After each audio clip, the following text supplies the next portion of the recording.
Hi guys, welcome to the May edition of Trinity Unplugged. Got a real treat in store for you today as we get to listen in on Phill and David talking about making decisions about their future and considering other people in that. But watch out for the oversharing. Hey Phill. Hey David, how are you? All right, yeah. Good. I didn't think I'd see you again. I didn't think I'd see your wonderful face again. Yeah. I think the last time I spoke to you was at Trinity, and we said goodbye, and I couldn't say goodbye really. We were even then slightly aware of keeping our distance from one another. Yeah. I mean, I've been aware for a long time of keeping my distance from you, but Do I smell that bad? I remember saying goodbye and then thinking, oh, I'm not going to see you again. So this is great.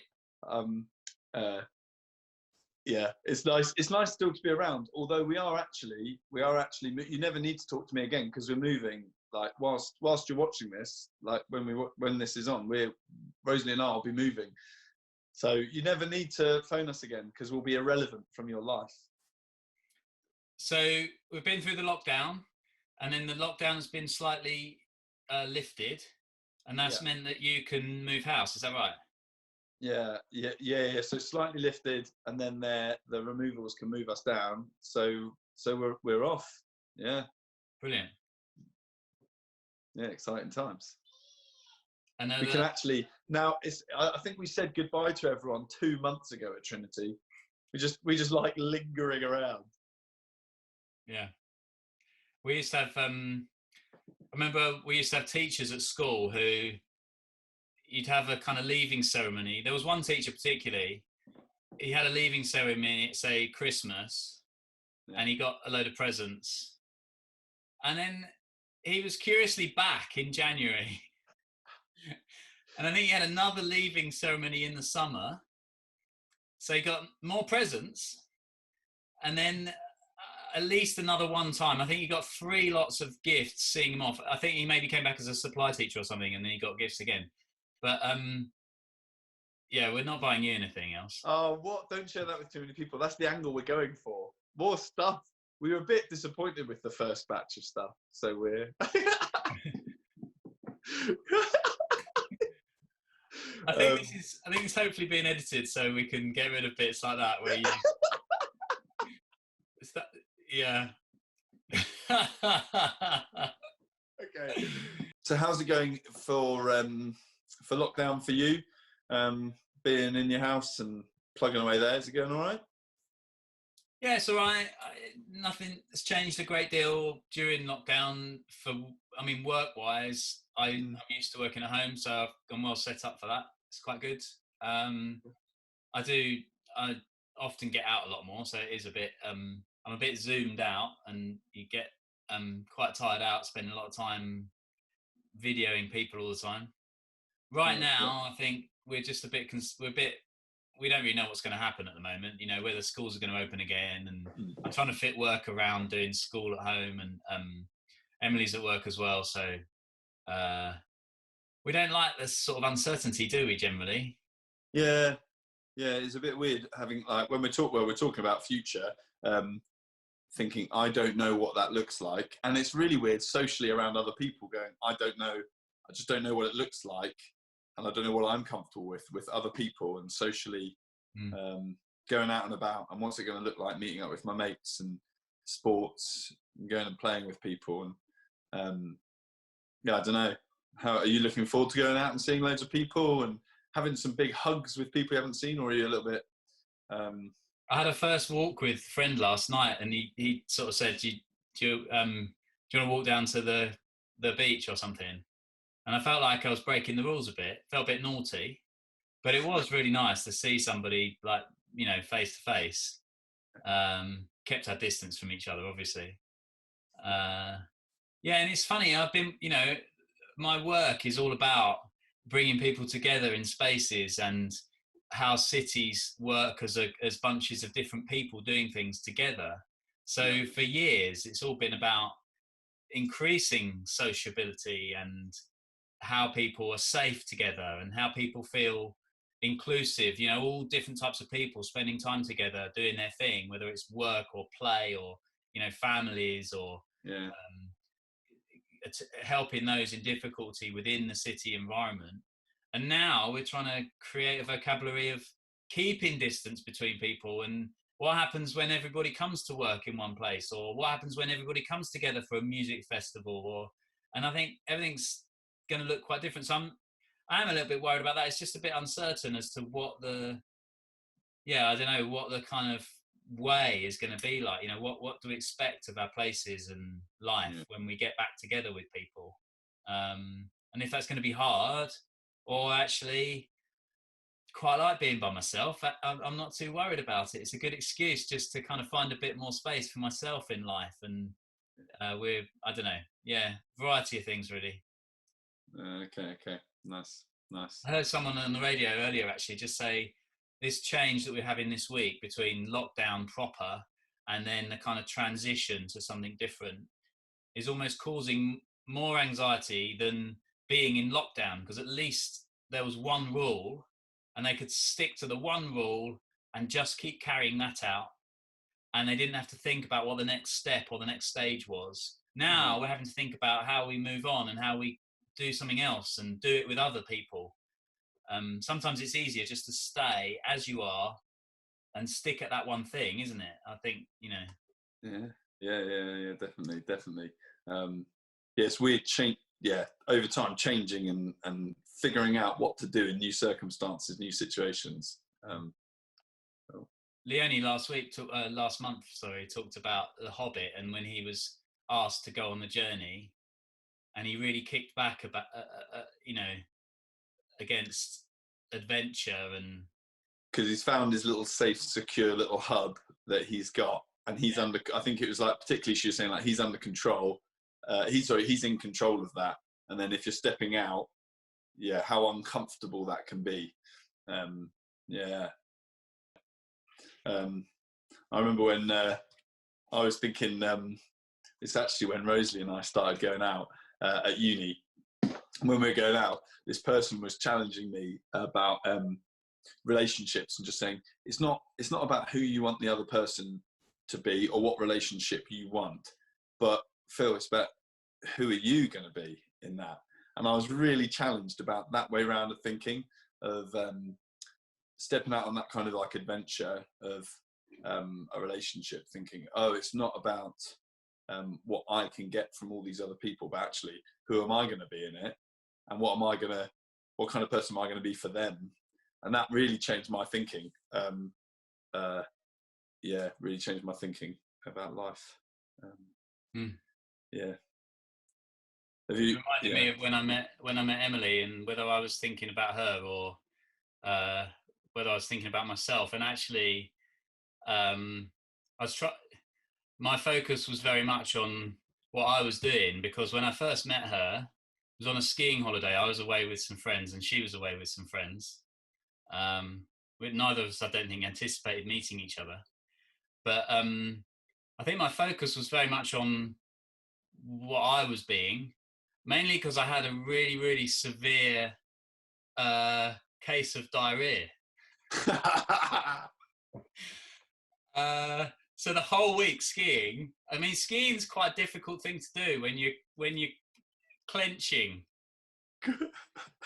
And so I spent the whole week just trying to really walk around really carefully. But you know, I saw Emily. I met Emily, and that made it really difficult. Maybe that puts what you were saying. I mean, I don't know. Maybe that's a good metaphor for what you were saying. Maybe that relates. Like, if you've been skiing, you know, like the snow plow is a little bit like just being sat on a toilet as well. You don't want to be sat in snow plow position in that. That's right. In that scenario, it's bang on what I'm talking about there, David. Yeah, you got it. You're on it. Yeah.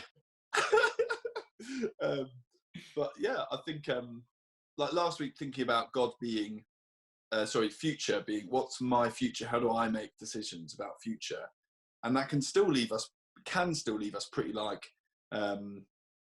inward kind of focused, to the point of like, well, brilliant, I know what I'm doing with God, and I've got my life sorted and I'm off on my adventure. And it's a bit more than, maybe it's just a little bit more than that in the Christian walk. And I've been reading through this passage in Philippians where I just need to get it up, where Paul's talking to the Philippians, and he just says, he gets to that point where he's like, don't be selfish, don't try to impress others, be humble, thinking of others as better than yourselves. Don't look out only for your own interest, but take an interest in others too.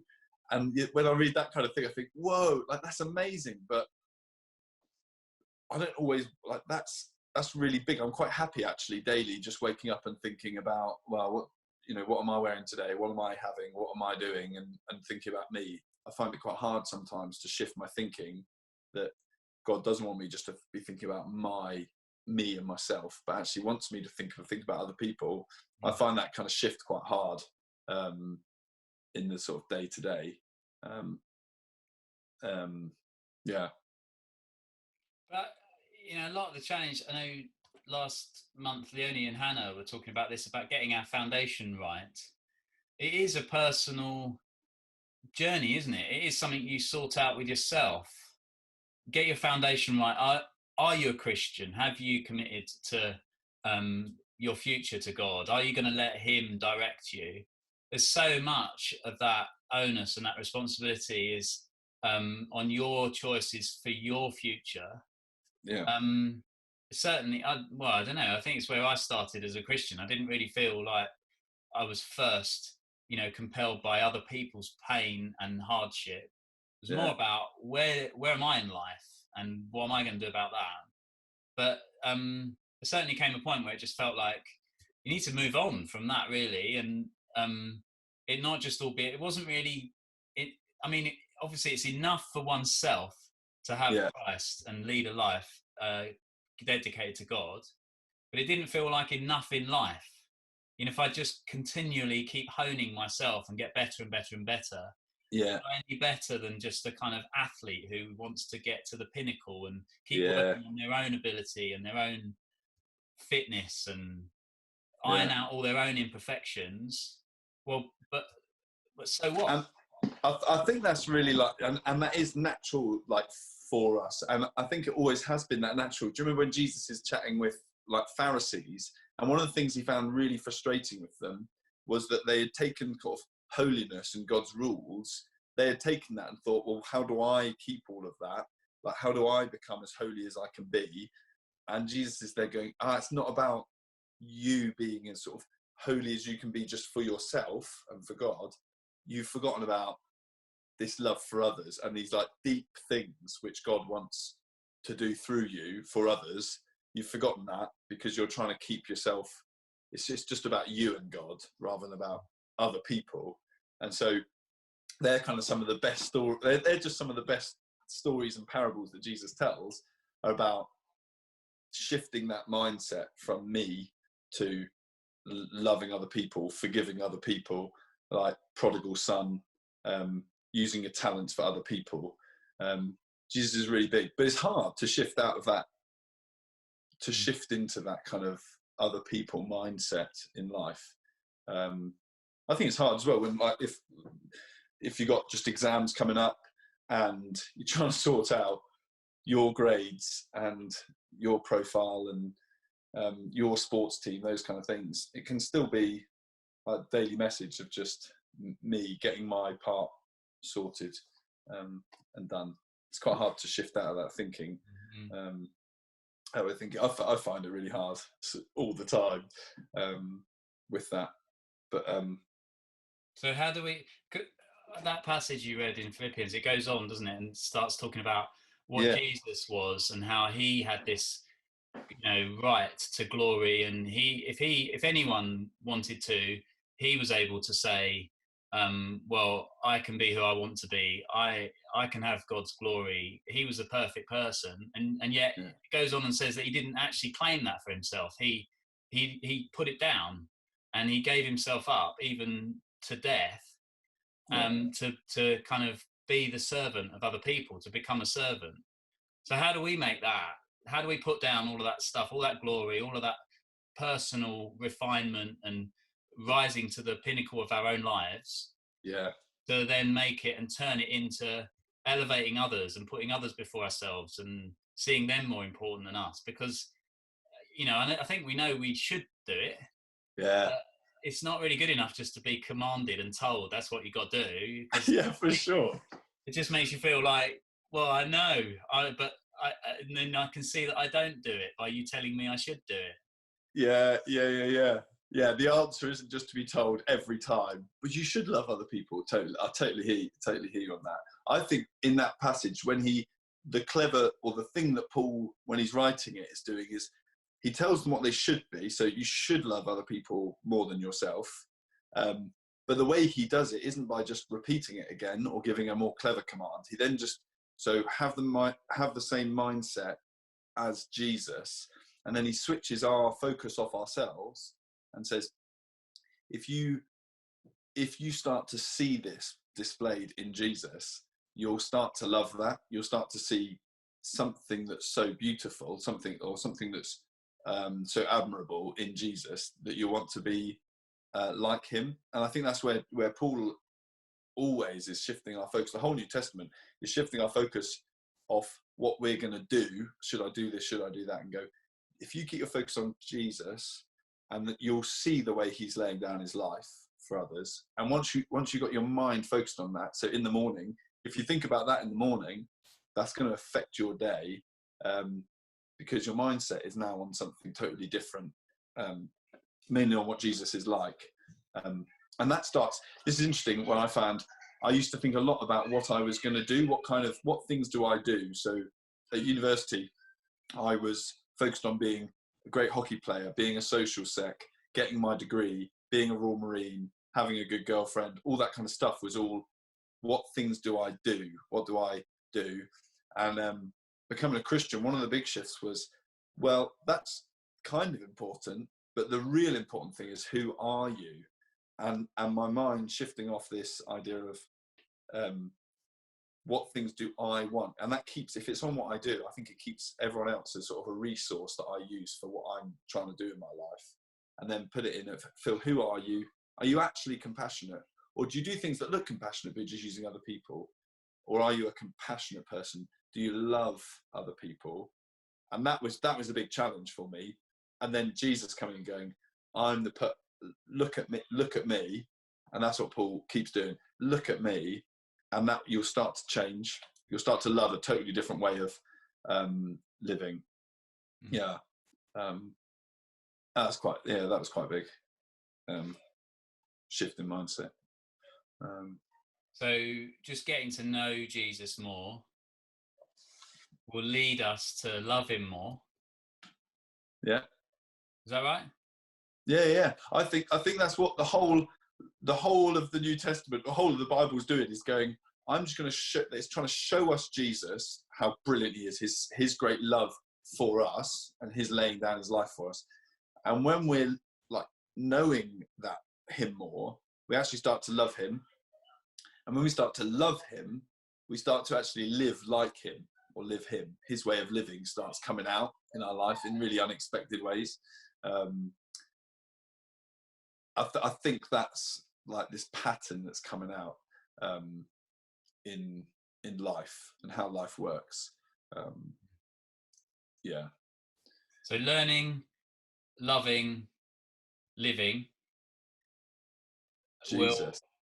Learning Jesus, loving Jesus, living Jesus. Yeah. Potentially turns what we have personally into something we can offer others.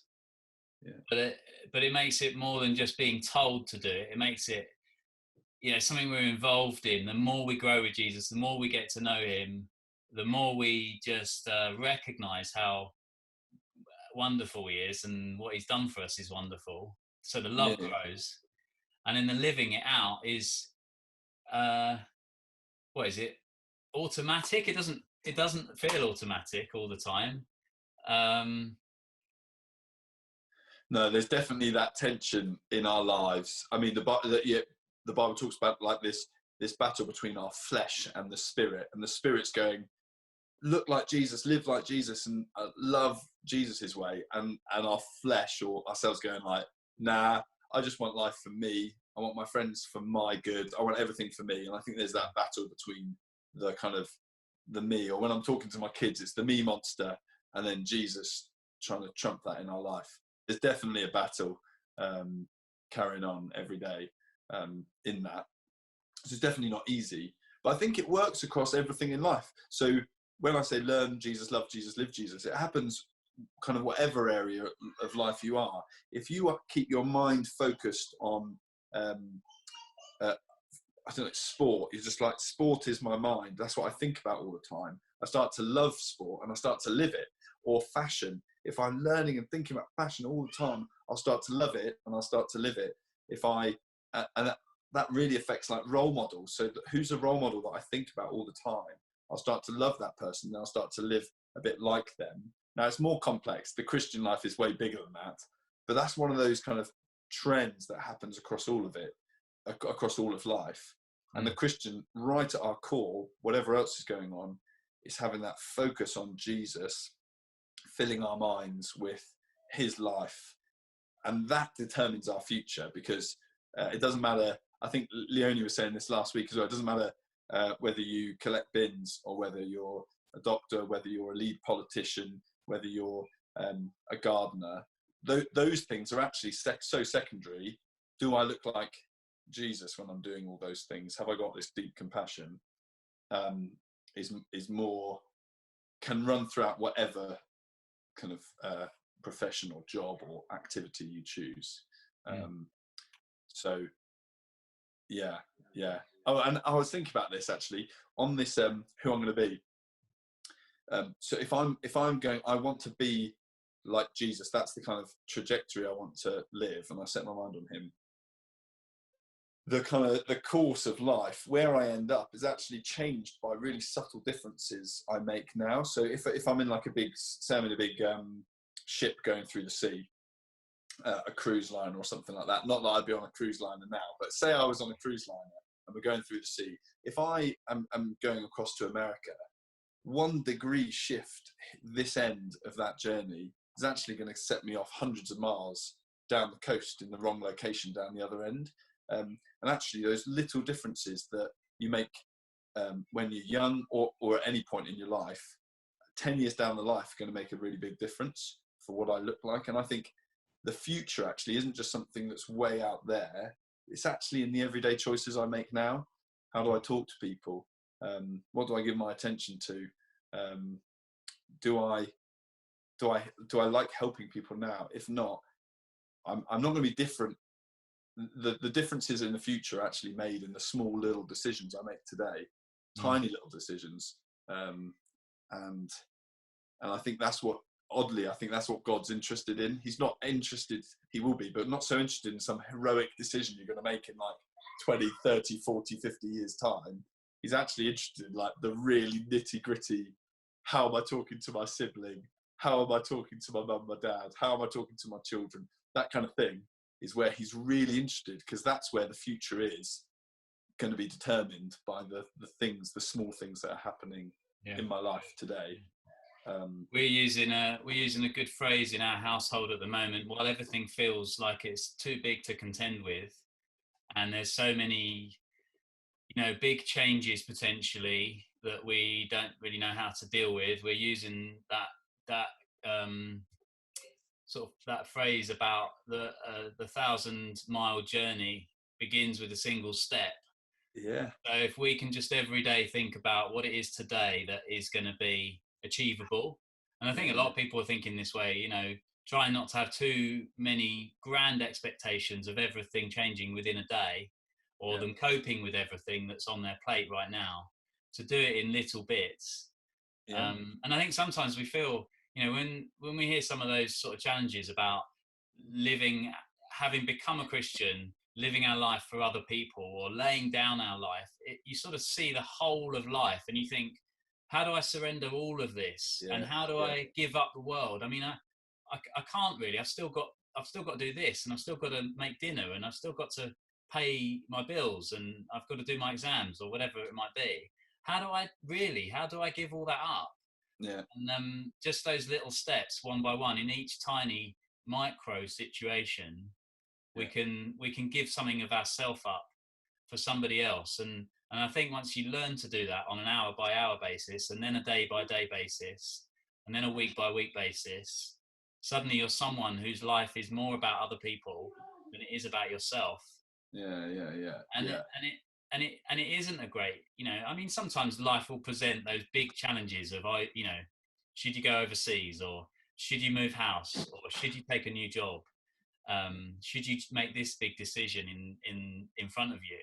Yeah. But even in those situations, you're equipped for them by how you've kind of laid the path towards how you're gonna make that choice, aren't they? That's as I see it. Yeah. And I think that's true when you realize it's about who I am, not the thing I'm doing. So if it's something like laying the table for dinner, you're like, well, when I'm whatever age, I don't need to be able to lay the table for dinner. But if it's, am I being kind, or am I being generous with my time, then I really do need generosity in my life. I want to be a generous person, like in 20 years' time. It might be a lot bigger, but it's still the same thing. So if I've got kindness now, even if it's small, I still want to be that kindness, just bigger. So it's, once we have our mindset on that kind of core attributes of like, who am I, that really, there's continuity all the way through. It doesn't matter whether you're laying the table. It doesn't matter whether you're just working hard, like being diligent, like sitting down and like making sure when I work. Diligence is like a really valuable thing for other people in the future. And so having that continuity all the way through, I just find that really helpful in the small actions, because small actions turn into big ones. There's that, there's a really powerful story, David, about it's probably a bit too serious. It's probably a bit too heavy. Oh, that is pretty powerful.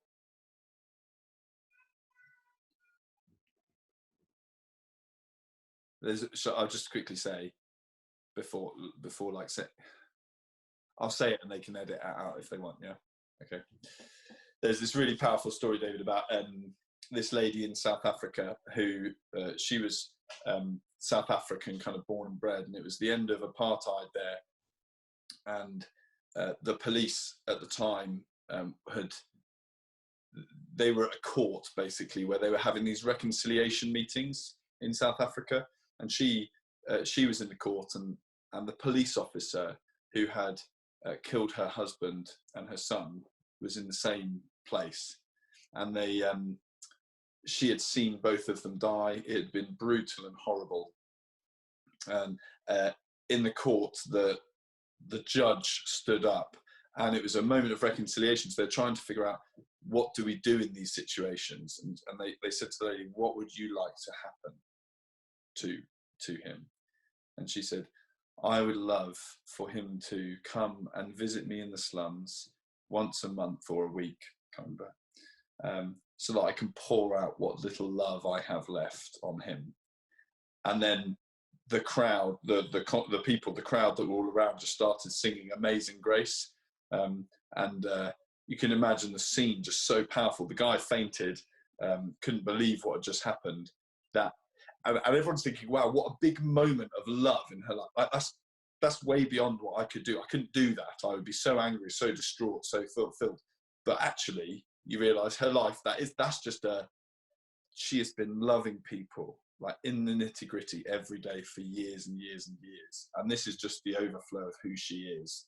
It's not some heroic moment of just that one moment. It's actually just an overflow of years of love and forgiveness and kindness, which has overflowed in this moment. It's just a really powerful story about who you are matters a lot more than what you do.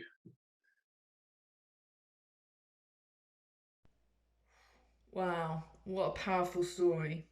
Thank you so much, Phill and David, for allowing us to listen in on you guys thinking about all those things. Let me pray for us before we finish. Heavenly Father, thank you so much that you know each one of us and you love each one of us. Thank you that the decisions that we make now matter. Help us to make wise decisions each day. Help us to know what the step for today is.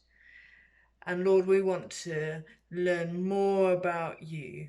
We long for that to then fuel an increased love for you, and for that to thereby show in our actions as we live it out for you, but also for those around us as well. Father, we thank you so much that you are outside of time and you can see today and you can see each of our futures, and that you hold each one of us in your hands. May we trust you and follow you more clearly. Amen. Great, well, it's lovely to see you again for another session of Unplugged. We've got a treat in store for you with a special guest coming to speak at June Unplugged. Don't forget to tune in. Bye.